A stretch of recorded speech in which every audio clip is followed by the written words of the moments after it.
Okay, so good evening for me here. It's and good morning, good afternoon here for me. So it's 1 o'clock here in Poland. So okay, so this is I just would like to say that I'm absolutely overwhelmed with pleasure to introduce you today to my very close friend, and I will do the introductions in a sort of proper formal manner, because I think that that's really will explain very clearly this fantastic background, Mirek, that we can see behind you. So I'd like to introduce you to Professor Mirosław Pawlak. And Professor Pawlak is the Vice Chancellor of State University of Applied Sciences in Konin, and he's also a Professor of Linguistics and Applied Linguistics at the University of Adam Mickiewicz in Poznań. So I would like to tell you that Mirek, as I will refer to Professor Pawlak from now on, Mirek, we've known each other for many, many years. And also Mirek is here for two reasons, actually, for many reasons. Over the years, he's worn many hats. So I would like to talk to him about those hats and how that overview of the jobs that he's done and the functions that he's fulfilled, how that overview will impacts on his job, not only as a language teacher, as an expert in linguistics, in applied linguistics. Mirek is one of the world's experts in our area, in applied linguistics and in language teaching. And he also is in the capacity of being the policymaker. So it's really with great pleasure that I introduce you to Mirek. As I said, Mirek is in Poland. You can see the Polish flag and the EU flag because Mirek is in his office at the university, in his Vice Chancellor. How would we say that? Vice Chancellor's office. I will skip the adjective. Yes, so Mirek, if you could tell us about your job, we would like you to tell us a few more things about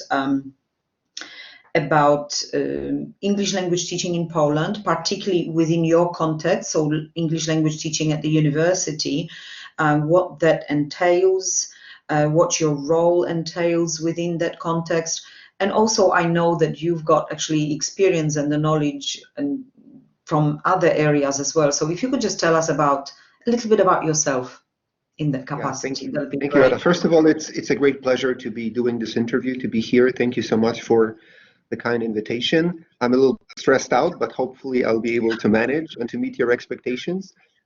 I would like to kick off maybe with a little bit about my life biography. I mean, because not too many people know that I started off as a language teacher, English teacher in high school.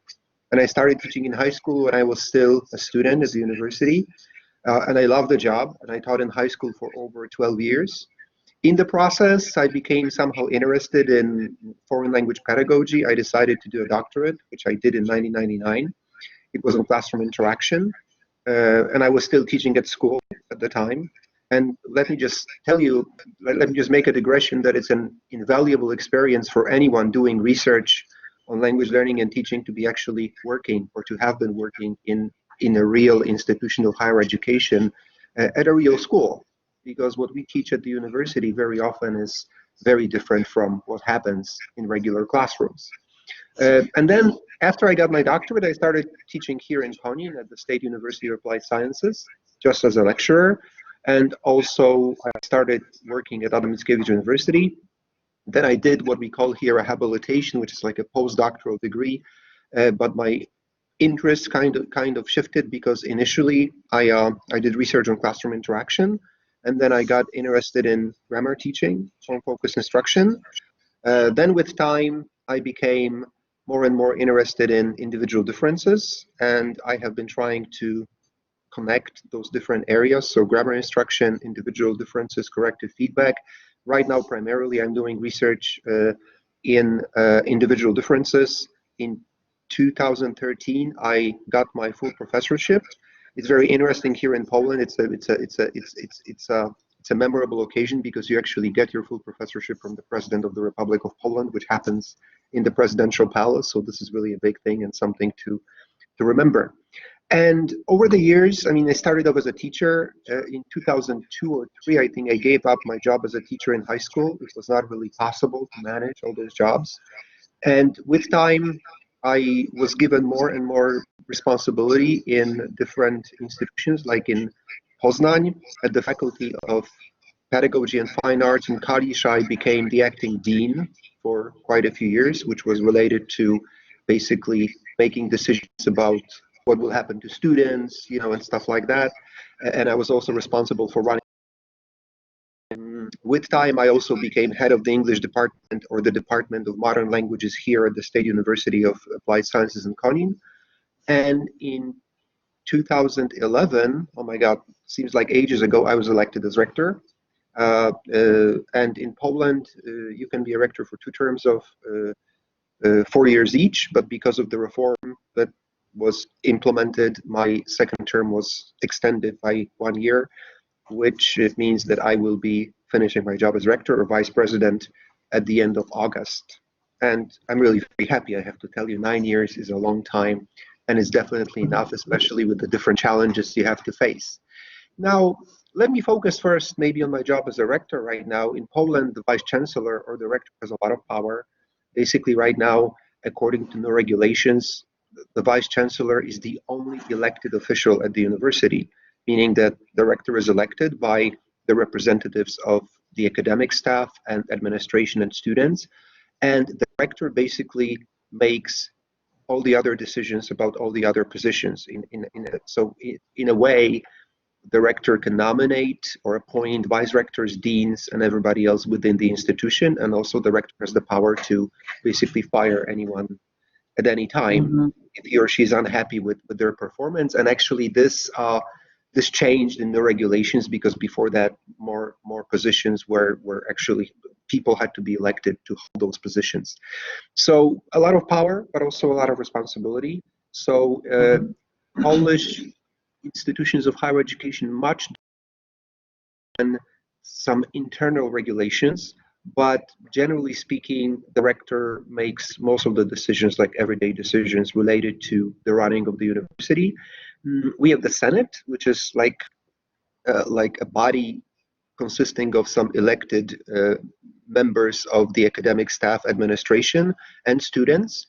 But the Senate has much less power right now than it used to have before the regulations. And we also have the university board. This is something new, and I think that we are still trying to figure out how we will get along, because nobody knows, and I think that with time we'll find out more. So basically, universities in Poland have a lot of autonomy. Let me just tell you this. Yes, so there are some guidelines, but basically, apart from some guidelines and regulations, the Minister for Higher Education or Secretary for Higher Education cannot tell the rector to do anything, as long as we are within the regulations, which bind all of us. Okay, so that's how it works. So we decide on the study programs.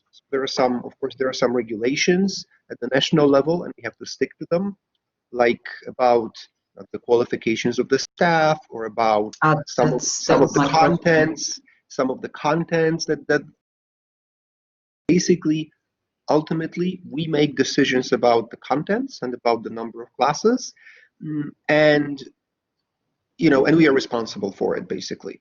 So if you could just follow up with some question, I'll be happy to. Or okay. I talk too much usually, so yeah. No, I think that I'm sure that everyone would really enjoy our conversations, because when we start talking, we just can never stop. And I know. They should listen. They should hear us then, I think. Yes, more red wine and more talk. Yeah, definitely. Okay. That always helps. So, Mirek, could you tell us a little bit? I think that you've already sort of outlined the fact that really, when you are talking about what language policy is and what it is determined by within the university context, I think we get a very clear picture that of a few things that you've already said. That actually, the Vice Chancellor really, as we call the boss here, the Vice Chancellor has got the power to determine language policy, to determine who teaches it, to determine what language programs are are designed and how they are taught. So my question is, so within your university or within the 2 universities that you're very close to, could you tell us what language programs are offered to students? What level students start with? What subjects they are doing as part of their degree? That would be really interesting, because I think that concept of autonomy, you've already explained it. It's very autonomous. So if you could just tell us about this. Mirek, if at some point you won't see me anymore and I'll have to switch the camera, then please just continue. The recording is happening, but if you know. Sure, no worries, no problem. Okay, I'll try to. Yeah. So I would just like to start with Connie, with the State University of Applied Sciences, because here, the university is responsible for many different programs, but in most Polish universities, most programs are taught in Polish for obvious reasons. Okay, so most content is taught in Polish. Of course, bigger universities with more international students will have some programs taught entirely in English, for example, primarily English. In our university, we don't really have a full program which would be taught in English, apart from some maybe components of the program. We have foreign languages, and these programs, of course, are taught in a foreign language, 90% maybe. So this is either English or German. Okay, so this is it. But within the institution, within our university, we have I created what we call the School of Languages, and this is maybe a body, or this is like a department, so to speak, which is responsible for language instruction throughout the university. Okay, and basically there is the director of the school, together with the dean of the faculty of humanities and social sciences. They make decisions about language instruction, and of course the languages are an integral part of the programs, the study programs. And at this point, what is happening here, and let me tell you that this is pretty innovative in the Polish context, English is mandatory for all programs, for all the programs. So English is mandatory. So it's not mandatory everywhere? No, it's not. It could be, because normally, students can choose the language, okay? But the way we designed it at this point is that English is mandatory for everyone. We extended the number of classes, because at some universities it's just 90 minutes per week. In our university, it's like 180 or even more, depending on the program. So this is on top of everything else that they are studying. They have to do 3 hours of English per week. And we realize that some people might be lagging behind because of their prior education. So we offer free courses where they can actually improve their English. Not too many people are interested though, but the courses are on offer. And also, if somebody decides to take an exam in a different language, we also offer free courses in that language. Okay, so English is mandatory, but if somebody feels that he or she has been learning like German for 10 years and German, then we offer free courses. And now, one very important thing, which I also introduced a while ago, is that there is a final examination in a foreign language, so in English primarily, and it has 2 components. One is like a spoken component, like an oral interview. Right now, this year, this will probably be happening online, but normally this would happen, in a room with like a committee of 2 people, or 3 people and a student. And we also have a written part, which is actually the same for everyone. Okay, so we just try to make sure that this objective component, and I think that it weighs, as far as I remember, I guess 60% of the final grade. Because what used to happen before that was that, the grades depended on teachers, on lecturers. And as you can imagine, there were huge disparities. Okay, so like a top grade in one class was in fact, did not really represent a much lower grade in another class. Okay, so that's how it worked. So this is what we are doing basically. And this is the way it is done in most institutions of higher education, okay, when it comes to languages. And of course, it's different in schools, like at lower education levels. That was actually my next question. I was going to ask you, since you have really a broad experience and knowledge of all the different systems, I was going to ask you whether that autonomy in any way applied also to high schools or primary schools? Were children taught in Poland in primary schools or high schools? Do they have to study another language? If you They could just actually, start on that. yeah, for a while they have had to study two languages, I think, starting early in elementary school. I don't remember like the particular age, but but but the number of hours allotted to this is limited. First of all, I think so. There are like some framework. There are like some frameworks within which this has to be done. And of course, teachers have much less autonomy because there is what we call the national curriculum for lower educational levels. We don't have like a national curriculum for universities, okay? But there is like a national curriculum for lower education levels, and the teachers are somehow constrained by the curriculum.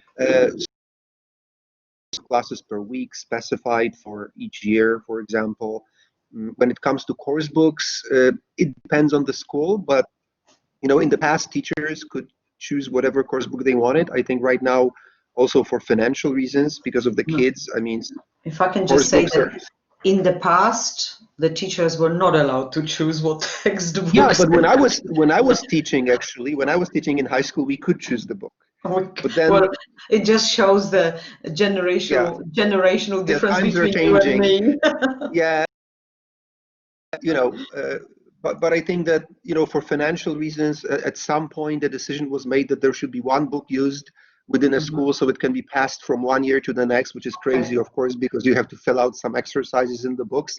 But the important thing is that all the books, because there is a list of books that can be used in school, and all the books have to be approved by the Ministry of National Education.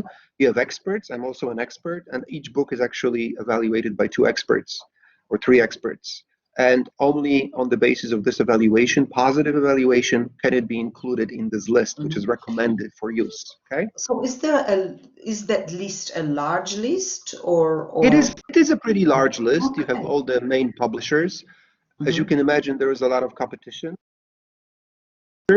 But I think that one very positive, it'll be a digression kind of, but one very positive phenomenon which we have been able to see in the last few years is that more and more publishers are making the books more tailored to the national context, okay? Because what some big publishers used to do, and some of them are still doing, is that they put some information in Polish on the cover, whatever, but the contents are the same for the entire world. But I think more and more publishers are actually trying to change this, especially that according to new regulations, you need to have some components in the course books which allow you to translate or interpret, so actually to compare languages, which I think is important, okay, for anybody learning a foreign language.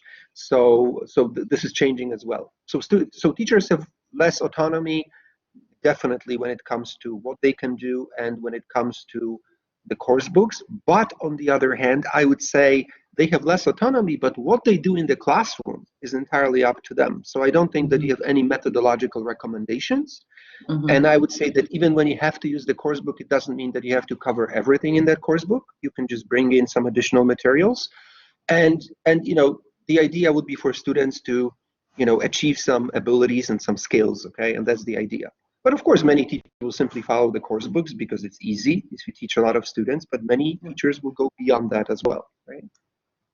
So Mirek, thank you very much for that. Could you just think, I think that we are living in extremely difficult but also interesting times when a lot of things will be changed, and I think that we are right in the middle of that change.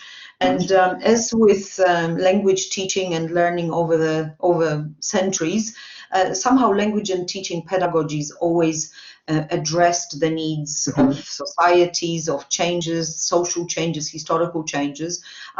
Would you just mind giving us a couple of examples of the sort of larger changes in language policy that you've experienced in your career? My next question, of course, will be about the future. So if you want to combine the two, that Sure. great. No problem. I think I've seen a lot of changes at different levels. I mean, Poland is kind of famous or notorious for the changes being introduced all the time. Very often the changes are, introduced top-down, meaning that not everybody is very willing to accept them. Yeah, but I think that one obvious change would be the introduction of the Common European Framework and like the levels of language proficiency from A1 to C2. So A1, Oh, A2, that's B1, excellent. Yeah. B2, C1, C2, which actually and actually in your course books you need to have like the level clearly indicated, and when you have like an examination, when you pass an examination, you also have to have the level indicated in terms of the Common European Framework. I know that those labels are not clear to everyone around the academic papers for journals. Sometimes reviewers ask for clarification. So I would say C1, C2 would be advanced, basically, right? A1, A2 would be beginner, or pre-intermediate, and intermediate would be B1, B2, more or less. So this is how it works. Of course, it's very difficult to sometimes make the labels more concrete because, obviously there are different components, different skills, different language subsystems, and somebody could represent, I don't know, B2 in terms of speaking and like A1 in terms of being able to write or to use grammar properly. So I mean, but this is a major change, okay, for everyone, because gradually the course books would have more and more references to the levels, and so would the examinations, okay. And also, when you finish university, like the BA program, you're expected to represent the B2 level in a foreign language, and if you finish an MA, it's a B2 plus, a little bit higher. If you graduate from a program which focuses on foreign languages, it should be ultimately C1, which, as you can imagine, is very difficult to achieve. I mean, I think that this is a problem with the framework, that I think a lot of native speakers do not represent the C1 when you It's a little bit like IELTS. I would like to, I would Yeah. like to see the people born in English-speaking countries and using English every day to actually be able to get 8. I don't exactly, think that's exactly. possible. Yes. And there have been a lot of other changes, like a focus, like more focused. If you look at Mira, can I examinations, just stop you? Can I just stop you? So, could you just tell us? So that is a really huge change, the introduction of the CEFA levels. Could I just ask you if you could just very briefly explain the advantages of introducing that system? This is also the system that we introduce to our students, because we believe that this is really extremely important, because there are basically continents following that system now, and this is the system that we have been using also in redesigning our language programs, and that our English programs currently are being designed at. So if you could just explain advantages of that system, that would be really great. Yeah, I think that the main advantage is systems, okay? So when you have people coming from other countries, like for example, to study at our university, there are very clear requirements they have to meet. So I would say that this is the main advantage, okay? That wherever you go here in Europe, for example, and in some other countries, when you say that your level of English is B2, it represents something. Obviously, what it means in reality is a very different story, and I have to be very honest here. Our students finishing like language instruction at the university should be B2. In many universities, I think many of them do not reach the B2 level. So because obviously, education in general is sometimes about compromises, and when you have a program in engineering, a foreign language is just one component of that program. Okay, so at the end of the day, of course, the knowledge of a foreign language is important, but some other things might be more important for those people. Okay, so what I'm trying to say is that comparability is very important, but sometimes it's not there. Okay, because ultimately there are different yardsticks or different criteria used, but definitely the system has introduced a lot of possibilities of comparing students. Let me also tell you that, frankly, I think that the framework is deficient in many respects. I mean, there is too little grammar, vocabulary. I mean, everything is embedded into skills, which might give the false impression that, grammar or vocabulary or pronunciation are not important. But for example, if you're a lawyer and you're going to use English for legal documents, accuracy, precision are critical. Okay, so of course, I would say that this is a problem, and I think that the originators of the framework have been introducing a lot of changes, but still the main advantage would be the ability to compare people coming from different educational contexts. Okay, and I think it's important. So it would be a little bit like theoretical transferability we're talking about. Yeah, yeah, But it yeah. doesn't Yeah, but it gives always you some kind of transfer, but idea. it gives you the mutual ground, the common ground. Because let me also Yeah. comment, if I may just make a digression here, because we would love to teach more programs in a foreign language here, content programs like engineering, nursing, I don't know, pedagogy. But the thing is that there is clearly a problem with the ability of the students to learn in this way, because they would need to represent the right level of English, for example. And there is problem with the lecturers, because you need to be well, pretty good in a foreign language to be able to do it. And I think that we see it very often when it comes to what we call in Europe CLIL, or content and language integrated learning, that, the main challenge is that, how do you actually find people who know the With target dual language at the right competence. level and have the right content knowledge. Okay, so Yeah. this is something that is very difficult, I think, to balance, and it's equally difficult to balance here at the university. I've been stressing the knowledge of foreign languages a lot, but I realize that even in big universities, you have a lot of students who do not see the immediate value for some reason of knowing a foreign language, because I think that very often we take it for granted that everybody would like to know foreign languages. But if somebody lives in a small location, this is where he's going to work or she's going to work in Poland, those people may not realize at this point that they will be needing a foreign language. Maybe they will in the future, and they will regret their decision not to have worked harder. But at this particular moment in time, it's very difficult for some people to see the benefits. Okay? Yeah. And the grade might be more important than the actual ability. Okay, so Yeah. I think that we are all struggling with those concepts. Although I must say that from my experience, and that is quite unfortunate, Australia being an English-speaking country, that a lot of people here yeah, simply think, well, I speak English. Why would I want to learn anything else? Which, of course, is yeah, a yeah. very limited view for a million reasons, and these reasons, and we know these reasons. But I think we all understand those challenges for language teachers. Can I Yeah, and just ask you one question? yeah, Yeah, yeah. go I on. just wanted to make one observation, just one more thing, that it's a little bit of a paradox here in Poland that, of course, more and more people know English.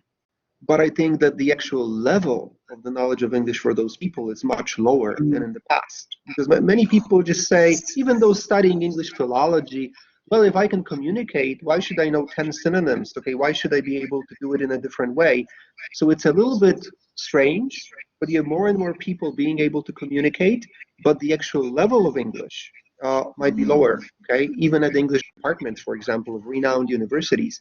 And it is my feeling, just one more observation, something that while is that sometimes when you have very good students in big universities, good universities studying content like engineering, medicine, they see more reason to learn English because of the specific nature of what they're learning than students in English departments who are, taught literature, linguistics, how to communicate about different topics. But what are those topics? Humor, transportation, you know what I'm saying? And when you're studying medicine, you're studying engineering, you know why you want to know the language, to be able to read something where you can learn something that will help you become a better doctor, Yeah. engineer, or designer, or you can actually share your experiences with other people, right? That's So very these are interesting. very interesting trends, okay, that we can see here. Fascinating, actually, because I thought that when I was studying in the English department, my degree was the most interesting degree in the world, where I could study literature, linguistics. It was something that I felt really passionate about, and Yeah. that's really This is what I changing. wanted to do. But this really is changing. Yes, Yeah, I yeah. understand now. Understand that. Yeah, Mira, could I just ask you? I don't think we can quite avoid the topic of the two flags that is it just blurred for a moment, that is right there. Okay, So we've let got me the get you a Polish better view of flag. these, okay? Okay, that's correct. That's fantastic. So we've got the Polish flag and the European flag, and so the sort of the obvious question that jumps at me immediately is, how is the Polish language policy um, interrelated with the language policy? So it's not really, it's not a question about specific language policies in specific EU countries, but basically what do you see as that overlap? I think that what you've already talked about, the levels, I think that's probably one of the major ones. But is there anything else where you need to really look at what's happening out in Europe when you make decisions as a policymaker about language policies in Poland? I would say that, there are some things that are common, but of course there are some things that are very different. So we, following the European policies, we try to take care of the languages of the minorities. So for example, it's possible to take like the final examinations in schools using the language of the minority, if you wish to do so, for example. I also think that a major contribution That is is something very new, isn't it? Like for me, that is new. it's been possible for a while, but it's somehow marginal because in Poland we don't really have like many minorities and many other languages being spoken. But it is possible. It is possible, and there are languages of the minorities. I don't specialize in this area, but yes, it is possible.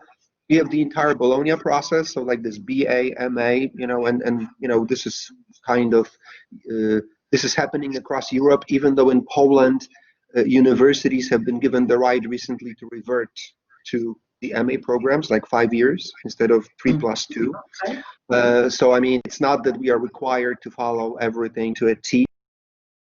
This respect as well, and there are some trends which you can see in Europe in general, not only in Europe, but in the policies, language policies, like, I don't know, intercultural competence, for example, one thing I would like to mention, or dealing with students with special educational needs. And let me just make one more digression here, because as a researcher, as a teacher, we have come to the point, and I'm kind of departing right now from the policies of we expect language teachers to be able to do too much, okay? Because when you think of it, in the past, a language teacher should just be good in English, for example, and should be able to teach. Of course, he or she should be able to deal with the problems in the classroom and so on. But right now, what we can hear is like intercultural competence, which is so difficult for people, kids in smaller locations who never get to travel, and teachers who never travel. I think a very relevant question is whether somebody who is not traveling too much can really say much about intercultural competence. Of course, you can read about this, right? But it's not the same as actually going somewhere. And even people who travel a lot might sometimes be taken aback by certain situations and certain usages of language and so on. If you think about special educational needs, okay, this is very important, but can we really expect an average English teacher to be able to deal with all possible situations of this kind? Then we hear about the need to develop autonomy, to engage in strategy training. What I'm trying to say is that it seems to me that we are expecting a little bit too much from an average language teacher, something that we don't really expect from teachers of other subjects very often. Very interesting. Because when it comes to a math teacher or a physics teacher, I don't think that anybody expects them to develop intercultural competence, or, of course, special educational needs maybe, but those special educational needs become especially, I would say, visible, pronounced when it comes to language instruction. So I'm just trying to say that this is something that we really have to think about. What kind of expectations can really have of language teachers, okay? And sometimes I think that some of those responsibilities should be shifted to the level of the institution. Like when you think of, strategy training, why not have a separate component in the study program, teaching learners how to learn more generally, okay? Or intercultural competence, isn't it that perhaps given like globalizations and people traveling, shouldn't we have like a separate subject called intercultural whatever, studies, right? Where students could get to know, learners could get to know about other cultures, not necessarily using the target language, because sometimes it's difficult. It's when you have like beginners, it's very difficult to talk about such things in the target language, and you have a limited amount of time on your hands in the first place. Yeah. And I would like just to mention one more change, which is very pertinent to what is happening right now because of the COVID thing.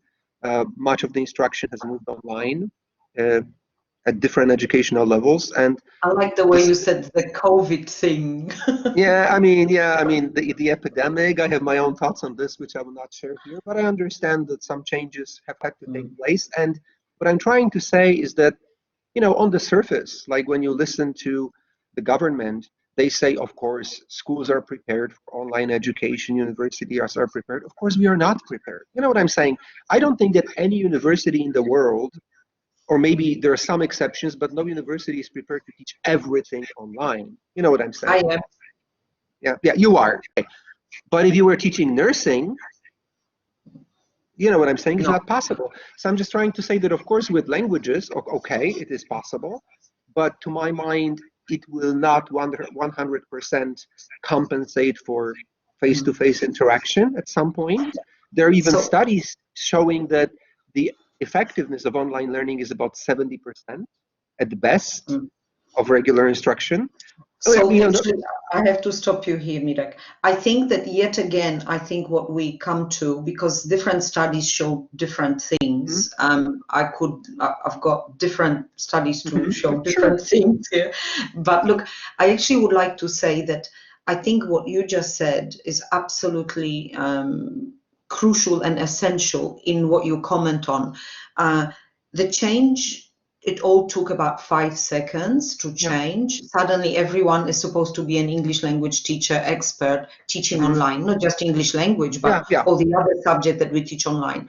Whereas the problem here is teaching online requires special pedagogy application, theoretical background, teacher training. So basically, just to tell you what my greatest fear is, because you know how passionate I feel about online education, my greatest fear is that, you know, if it's not done correctly, we will miss this great opportunity for actually people believing that they can be more flexible. I'm not saying that anything should replace anything, but I think that we are back to teacher training, what you've already talked about. We are back to the fact that suddenly people need to do intercultural, people need to do special education, people who are not prepared for it, okay, who are not trained for it. And it's exactly the same principle. Okay,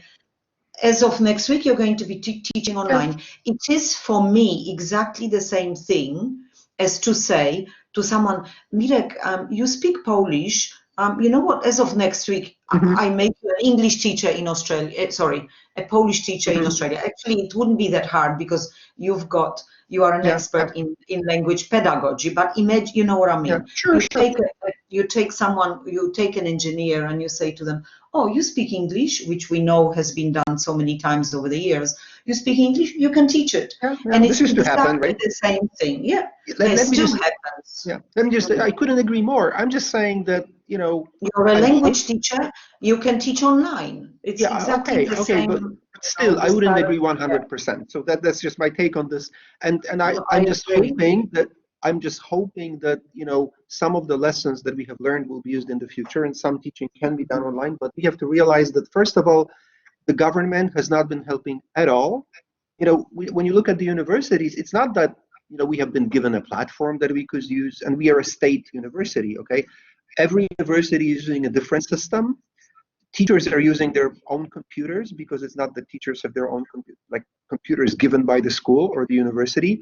There are some families in which you have like 5 or 6 kids. Parents have to work online. They have 1 or 2 computers, and it's just not possible to do it at this time. So I'm just trying to say that, of course, part of education can be done online, but it's not really feasible, you know, for everybody to be doing everything online at the same time. So that's my point, basically.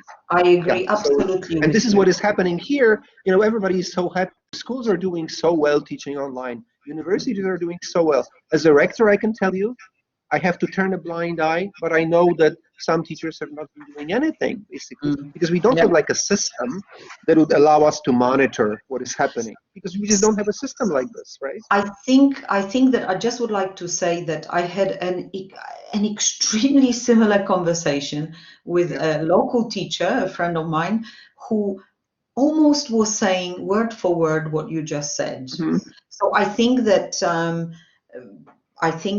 that's probably a global issue. But Mirek, back to, if I'm just looking at that, if I could just ask you one more thing about, well, 2 things: future directions in language policy, your wish list maybe, and Yes, I think you've told us about the challenges a lot, but if you could just tell us your wish list, that would be Well, I would fantastic.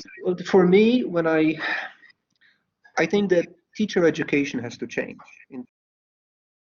And in Poland, teacher education is an integral part of program. So if you want to be a teacher of math, it's integrated within the program that you're taking at the university. And I think that there is a lot to be done here. When it comes to teacher education, we have some national requirements that need to be met. But so like the number of hours of classes for particular types of content and so on and so forth. At this point, teacher education is dominated by a focus on psychology and pedagogy at the expense of the pedagogy related to a specific subject, which I think is a mistake. So we don't really have the time to talk about intercultural competence in practice, or to talk about online teaching in practice. You can have one class or two classes devoted to it, which is basically nothing. So this is one thing. The next thing is, you know, teacher educators and the qualifications of those educators. I mean, a lot needs to be done here. I'm not sure if you know, but I think that your students might not, that in Poland, you need qualifications to be teachers in elementary school and high school. You don't need any qualifications to be a teacher at the university, in the sense that once you get a doctorate, literature, for example, you teach literature without ever having been taught how to teach. You And this realize applies it's to any exactly the program. same Yeah. situation here. So some people, go into the classroom. They, somebody, graduates from English, is a graduate of the English department, even gets a doctorate, and all of a sudden that person has to teach grammar, pronunciation, integrated skills without having very little idea. I'm not saying that teacher education is everything, but you need to have some kind of idea of how to do it, basically. So this is another thing. And also schools. I think that, language teaching in schools faces a lot of problems. Again, there is a lack of continuity. In theory, there should be continuity, but in practice, it very often, we don't have this. And you have huge disparities between schools and between, classes taught by specific teachers. I'm not sure what we can do about it, but I think that we can definitely do something. Right? And I'm hoping that this will happen. But the main problem is that nobody asks the experts.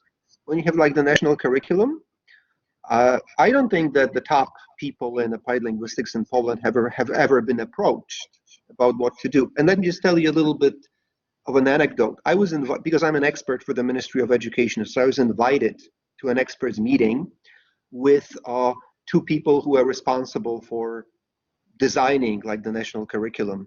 And I asked them a question, why they don't have strategy training as something explicit in the national curriculum. And they told me, well, the strategies are there, communication strategies, but they said, oh, these are the same. They just said they're the same as learning strategies, so they don't have a clue. You know what I'm saying? And I think as long as this country, for that matter, does not use like the expertise of people who actually do things in a specific area, I don't think that you will ever have effective education, okay? Because what they told me was that, oh, we mention strategies in the introduction to the national curriculum, the introduction, right, which has like, I know for all subjects like 400 pages, 500 pages, I can see all language teachers reading the introduction, you know what I'm saying? So I think we need to ask the experts, and this is not really happening. And I'm hoping that this will start happening at some point in the future. So that's my hope, basically. Well, I just would like to say thank you so much for this, Mirek. It has been an You're absolute most welcome. pleasure. It's been a pleasure for me too. And No glass of red wine here, but we'll make up for it sometime in the we will future. make up very soon, hopefully. And I think I think that our students would have just got an inkling of our discussions. Like I said, we discuss many things and very passionately as well, and we argue. But I always delight in those that's the debates. beauty of the academic world, right? That we can disagree and we can do it in a civilized manner. I And we think can politicians learn from us. absolutely. Yeah. So thank you, Mirek. Thank you so much for that. Thank you for having me. All I can say is that thank you on behalf of of us language designers and teachers, and also on behalf of our students. I just would like to end on one thing, that is that our universities have got an official agreement, and in fact we regularly go for funding in hope that one day we will get a great grant and that our students actually will be able to go to each other's institutions. So we're still hoping for that. Yeah, we submitted the proposal. We are waiting for the outcomes. I'm hoping that we'll be successful this time. That would be amazing. And It will. thank you. And all I can say is that, like I said, on behalf of myself and all my colleagues and friends, and of course includes students, good luck with your next chapter. I have no doubt it's going to be just as fascinating as this one has been. I'm sure it will. I hope it's going to be a little bit less stressful than the last 9 years have been for you. So thank you, Mirek, once again, and we'll talk soon, and I will see you soon. So much. See you, Mirek. Bye-bye. Thank you.